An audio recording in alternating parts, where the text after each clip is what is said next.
अस्सलामु अलैकुम वरहमतुल्लाहि वबरकातुहू। इस्तकबाल है आप सभी लोगों का मेरे यूट्यूब चैनल अलकीमिया में। इस वीडियो का टॉपिक जो है वो ये है effect of temperature on the solubility of solid solvent, solid substance into the liquid solvent, यानी कि दर्जा हरारत का असर ठोस मुनहिल का माया महलूल में, यानी कि माया महलूल में ठोस जो मुनहिल होता है उसके दर्जा हरारत पर की वजह से उस पर क्या असर होता है, क्या वो बढ़ता है या कम होता है। सबसे पहले हम ये बात समझ लें कि दर्जा हरारत ठोस मुनहिल पर भी, माया मुनहिल पर भी और गैस मुनहिल पर भी असरअंदाज होता है। अभी ये वीडियो के अंदर हम लोग जो है वो ठोस मुनहिल की ही बात करेंगे। तो बेसिकली आम तौर पर जो है ठोस मुनहिल की हल पजीरी महलूल में बढ़ जाती है दर्जे हरारत के बढ़ने के साथ साथ। यहाँ तक कि अगर टेम्परेचर को हम 10 डिग्री सेल्सियस तक बढ़ाए तो उसकी हल पजीरी जो है वो 10 जो है वो दोगुना हो जाती है। लेकिन कुछ केसेस के अंदर इस तरह से नहीं होता, जैसे कि सोडियम सल्फेट और सेरिक सल्फेट। इन कंपाउंड्स के अंदर, इन मुरक्कबात के अंदर जैसे इसको अगर हल किया जाए तो दर्जे हरारत के इजाफे के साथ उनकी हल पजीरी बढ़ने की बजाय कम होती है। अभी आगे चलिए हम एक और मिसाल लेते हैं कैल्शियम क्लोराइड की और अमोनियम नाइट्रेट की। कैल्शियम क्लोराइड और अमोनियम नाइट्रेट ये दोनों को अगर पानी में हल किया जाए तो कैल्शियम क्लोराइड जो है वो एक्सोथर्मिक प्रोसेस शो करता है, जबकि अमोनियम नाइट्रेट जो है वो एंडोथर्मिक प्रोसेस शो करता है। एक्सोथर्मिक प्रोसेस यानी कि हरारत जा अमल और एंडोथर्मिक प्रोसेस यानी कि हरारत खोर अमल। अच्छा, क्या होता है एक्सोथर्मिक प्रोसेस और क्या होता है एंडोथर्मिक प्रोसेस? एक्सोथर्मिक प्रोसेस के अंदर जब ये एक्सोथर्मिक रिएक्शंस भी होती है, यानी कि जब दो आमिल या दो रिएक्टेंट एक दूसरे से मिलते हैं तो वो हीट रिलीज करते हैं, यानी कि हरारत को खारिज करते हैं, तो उन्हें जो है वो एक्सोथर्मिक प्रोसेस कहा जाता है। एक्सोथर्मिक उर्दू में से कहते हैं हरारत जा अमल, और दूसरा होता है इंडोथर्मिक, इसे कहते हैं हरारत खोर। तो देखिए यहां पर जो है वो calcium chloride exothermic process show करता है, जबकि यहां पर जो है वो अमोनियम नाइट्रेट ये जो है वो हरारत खोर अमल खोर अमल जो है वो जाहिर करता है। तो अब जब ये ऐड होने के ऊपर हीट रिलीज कर रहा है, ठीक है, और ये ऐड होने के लिए हीट को जो है वो अपने अंदर हरारत को जो है वो सिंक कर रहा है, हरारत ले रहा है, जब जाकर ये जो है महलूल में कन्वर्ट हो रहा है। लेकिन होता यह है कि ये दोनों भी हरारत के इजाफे के साथ साथ, यानी कि टेम्परेचर के बढ़ने के साथ साथ इनकी सॉल्युबिलिटी भी जो है वो दोनों की बढ़ती है। ठीक है, तो ये बात दोनों की जो है आपको याद रखना है, दोनों मुरक्कबात की। ठीक है, आइए आगे बढ़ते हैं। अब देखिए यहाँ पर एक चार्ट बना हुआ है, इसका थोड़ा सा आपको दिखने में लाइन समथिंग चल जाएगा। सो यहाँ पर बेसिकली ये जो है 0, 50, 100, 150 ये जो है हल पजीरी है, हल पजीरी यानी कि solubility, gram of solute divided by 100 gram of water, यानी कि ग्राम ऑफ, जिसे कहेंगे हम मुनहिल। ठीक है, ग्राम ऑफ सॉलिड मुनहिल के ग्राम बटे 100 ग्राम ऑफ वाटर। इस ये जो यहाँ पर ये इसके साथ इंक्रीज हो रही है, और यहाँ पर ये जो है वो डिग्री सेल्सियस टेम्परेचर है, यानी कि टेम्परेचर इधर से इधर बढ़ रहा है और ये सॉल्युबिलिटी इधर से इधर बढ़ रही है। अब देखिए यहाँ पर 3 तरह के कंपाउंड हैं, 3 तरह के मुरक्कबात हैं। कुछ ऐसे मुरक्कबात हैं जिनकी दर्जा हरारत के इजाफे के साथ साथ जिनकी सॉल्युबिलिटी, इनकी हल पजीरी बहुत हल्की सी बढ़ती है। कुछ ऐसे हैं जिनकी दर्जा हरारत के इजाफे के साथ साथ सॉल्युबिलिटी, हल पजीरी बहुत ज़्यादा स्पीड में बढ़ती है। और कुछ वो है कि जिंक की जो है वो दर्जा हरारत में इजाफे के साथ साथ सॉल्युबिलिटी बढ़ने की बजाय घट जाती है, जैसे कि सोडियम सल्फेट, मैंने पहले बताया सोडियम सल्फेट और सेरिक सल्फेट। तो देखिए यहाँ पर हमारे पास 3 मिसालें हैं उनकी जो बहुत स्लाइटली हल्के से जिनकी सॉल्युबिलिटी बढ़ती है। एक है NaCl यानी कि सोडियम क्लोराइड। सोडियम क्लोराइड देखिए यहाँ से इस तरह से यहाँ पर जो कि 0 डिग्री सेल्सियस के ऊपर उसकी सॉल्युबिलिटी ये समझिए तकरीबन 35 से 40 के दरमियान में होना चाहिए।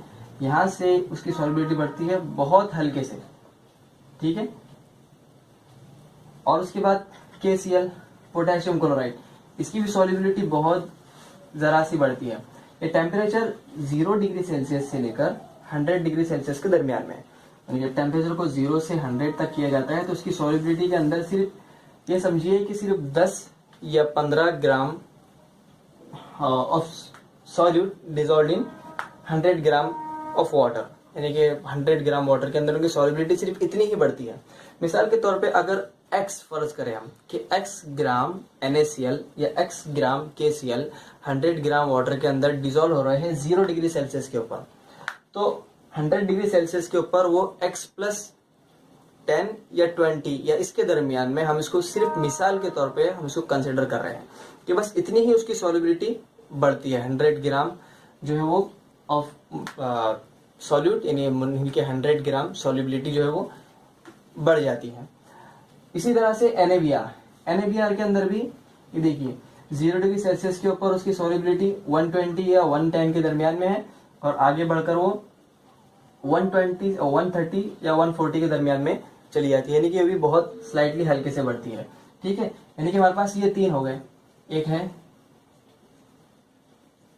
NaBr, एक है KCl और एक है NaCl, ये तीनों, ठीक है। अब थोड़ा दूसरी किस्म हम देखते हैं। दूसरी किस्म के अंदर, दूसरी टाइप के अंदर वो है जो अप्रिशिएबली इनकी सॉल्युबिलिटी बढ़ती है, यानी कि एक काबिल कद्र जिनकी सॉल्युबिलिटी उर्दू में कहेंगे काबिल कद्र उनकी हलपजीरी बढ़ जाती है, यानी काफी हद तक बढ़ जाती है।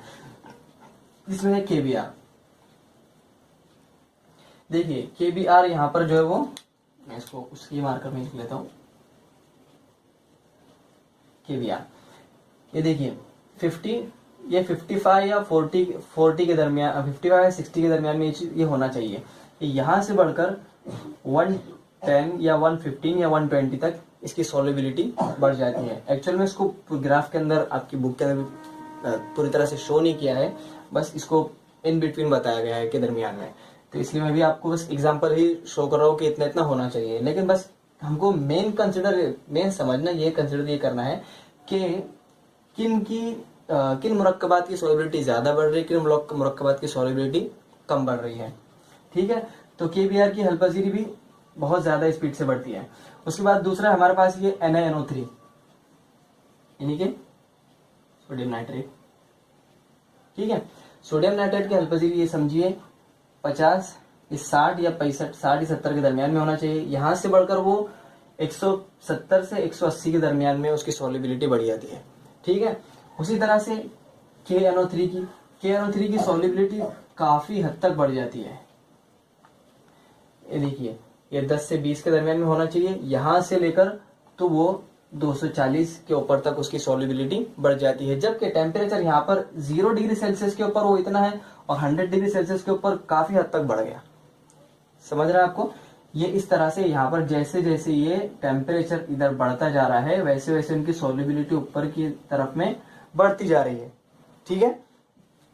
अब रहा एक Na2SO4, ये है जिसका मैंने पहले भी जिक्र किया कि कुछ कंपाउंड इस तरह होते हैं कि टेम्परेचर बढ़ाने के साथ, दर्जा हरारत बढ़ाने के साथ उनकी सॉल्युबिलिटी कम होती है।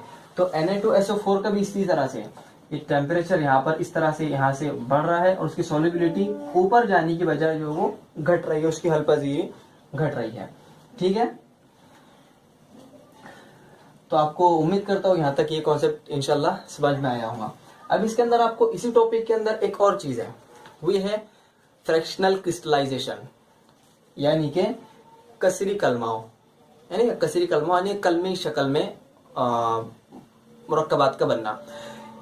इस टॉपिक के अंदर, इस पॉइंट के अंदर एक चीज आप ये समझिए, कसरी कलमाओं क्या चीज है, यानी कि कसरी कलमा उस वक्त सबसे ज़्यादा काबिल कदर या फिर अच्छा हमको हासिल होता है जबकि जो मुरक्कबात हैं वो दर्जे हरारत के बढ़ने के साथ साथ उनकी सॉल्युबिलिटी, उनकी हलपजीरी ज़्यादा बढ़ती है, और दर्जे हरारत के कम करने के साथ साथ उनकी सॉल्युबिलिटी का काफ़ी ज़्यादा उनके ऊपर असर होता है और उनकी जो हलपजीरी काफ़ी हद तक घट जाती है, नाकिस हो जाती है। तो यहाँ पर दो मिसालें हैं NaCl KCl कि NaCl KCl को अगर हमको कंपाउंड दिया गया, मिक्सचर दिया गया वाटर सॉल्यूशन का, वाटर महलूल का, तो अगर उसको टेम्परेचर 0 डिग्री सेल्सियस पर हम लाए तो 90% तक जो है वो कलमाओं की शक्ल में एक दूसरे से जो है अलग हो जाते हैं। उसी तरह से यहाँ पर NaNO3 KNO3 ये दोनों भी इसी तरह से बिहेवियर, इसी तरह से बर्ताव शो करते हैं कि अब जिस तरह अगर उनका टेम्परेचर कम किया जाता है तो 0 डिग्री सेल्सियस तक आने तक ये जो दोनों है एक दूसरे से अलग हो जाते हैं। अच्छा, ये जो था पूरा टॉपिक दर्जे हरारत का असर था ठोस मुनहिल पर। एक और चीज है दबाव का असर ठोस मुनहिल पर। तो ये बात ध्यान में रखिए कि ठोस मुनहिल पर दबाव का कोई भी असर नहीं होता। ना दबाव के बढ़ने से ठोस मुनहिल की हलपजीरी बढ़ती है, ना दबाव के घटने से उसकी हलपजीरी बढ़ती है। ठीक है, ना कोई असर उसका दबाव का ठोस मुनहिल के ऊपर होता है। तो उम्मीद करता हूँ इंशाल्लाह आपको ये टॉपिक समझ में आया होगा, ठोस दर्जे हरारत का असर ठोस की हलपजीरी के ऊपर। आइंदा टॉपिक इंशाल्लाह होगा